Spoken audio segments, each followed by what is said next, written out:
My beloved Stila Correct and Conceal palette.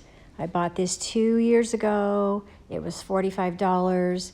It is absolutely fabulous and excellent, but I think it's time to retire this. The creamy portion are starting to get to where they look a little cakey. They don't go on quite so nicely. So I decided that I was going to attempt to salvage what I can. This lavender powder, which is very brightening and lovely, as well as the color correcting powder in the more banana shade or the more yellow shade. So what I decided to do was I took a very clean butter knife. It's not like I have, chemist tools lying around. And I just started to scrape it off. Now, I've done this before with powders and had pretty good luck with it. I just didn't like the condition that this powder was in. It's probably got an accumulation of whatever oils were on my face when I'm, using it over and over. So I just decided, you know what, I'm just gonna grind this up into a loose powder and put it in a container and see if I can salvage it that way. I'm gonna go ahead and speed this up a little bit.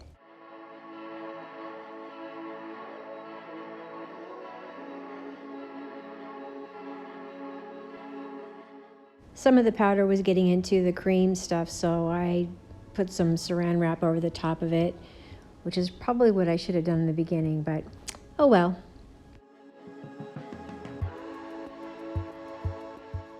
I remembered I have this very empty e.l.f. container that used to be powder, so I just cleaned it up really well and decided to use this for the container instead of putting it into a plastic container with a lid.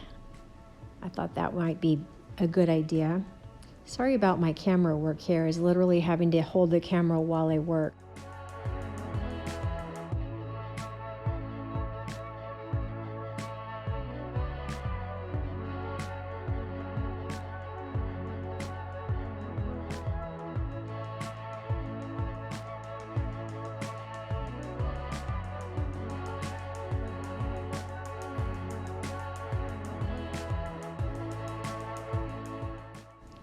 Here I'm deciding whether or not it's finely milled enough, but I didn't expect it to be super ground down to where it would be just completely airbrushed, but I think it did a pretty good job. So there we have the purple powder in the e.l.f. container.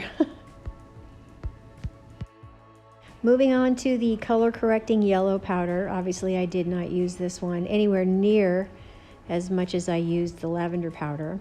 The lavender powder works really well to bake in contour around, especially around the center of your face. That's why I like it so much.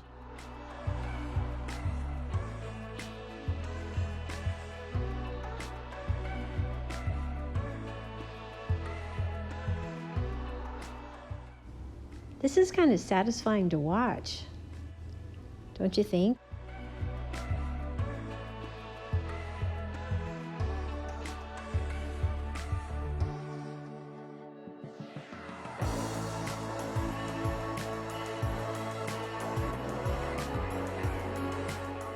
I got tired of that, so I remembered we have a stone pestle, and I already knew that it was going to be very porous and I was going to get products stuck in it. It was going to be hard to scrape it out, but I wanted to try it anyway. What did I have to lose? It actually was great for grinding it down to a very fine powder. Getting it all out was another story. But see how nice and ground up that is?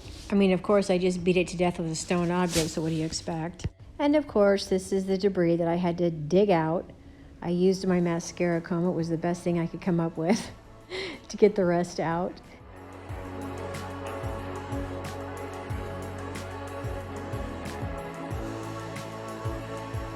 Earlier, I salvaged my Stila lavender powder that was in my palette.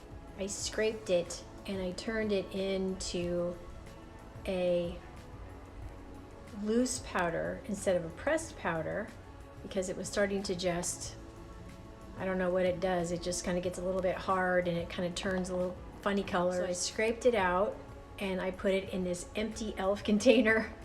I wasn't about to give up on that if I didn't have to. So I'm using this Dollar Tree finger sponge here that I'm going to go ahead and apply a little bit of this lovely powder just where I need to. And I hope the powder, even though it was starting to sort of oxidize in the pressed form, I'm hoping that it's still useful as a loose powder. I've actually done this before with other powders and, you know, got better use out of it. So we'll see what happens. So far so good. And I like this lavender powder because it's it's brightening. It's a brightening, which I could like to use right around here.